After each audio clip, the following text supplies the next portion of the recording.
And then I was just looking, I'm like, okay, so here's the video that you guys uploaded, and it has like doesn't have the millions and millions of views I was expecting. But then you look over at like the 10-hour long one, and I'm like, this has like 13 million views. Like, how the heck does this happen? And it's one of those things where I'm like, yeah, freebooting is, you know, it's not good when other people try to take the content. I don't think they were trying to say that this was their content. No, and he says it in the description. I know that was never the intent, so I was like, okay, whatever. Yeah. But it still baffles me when a re-upload has more views than the actual original. And it's and I'm glad we're talking about this. It's something that people are also baffled about whenever they leave comments on our YouTube channel. It's probably the most popular comment next to, "Aren't you so pissed off that this other dude is becoming a millionaire off of your video?" Which is not what's happening at all. First of all, I don't think anybody has ever become a millionaire because of a YouTube video. No, that's just not how it works. And but in this case in particular, nobody's making any money off of that video content because DreamWorks Entertainment owns the rights to He-Man.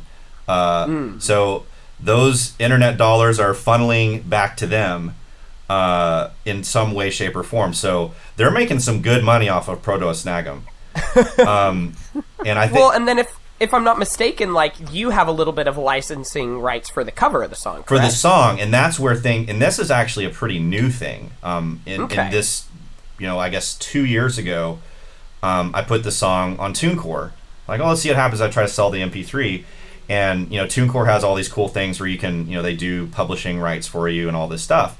And so I was like, all right, well, what can it hurt? If they're going to let me do it, I'll do it. And so their YouTube spiders went out and found every single copy of the video, and so we make a tiny bit of royalties every time somebody plays a video out there. So now I'm kind of like, re-upload all you want. That's fine. But I think it would obviously be different if it was if it was my face and it was my music video. That'd be a totally different story. But it's a video remix of content that we don't own. So, you know, what are you gonna do?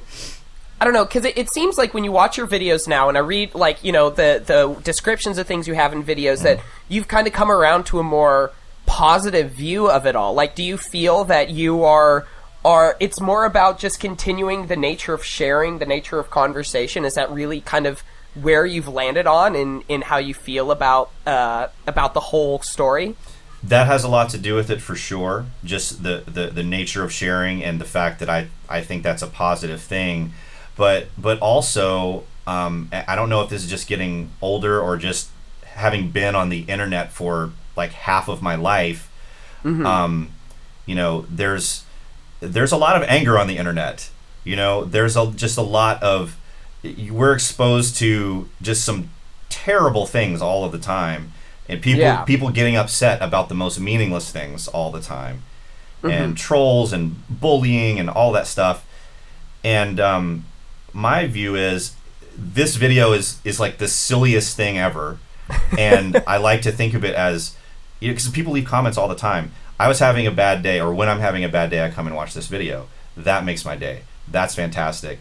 That, I believe, is the point, is to make somebody's day better or to inspire them to do something. If you're not using the internet to do that, you're interneting incorrectly, in my opinion.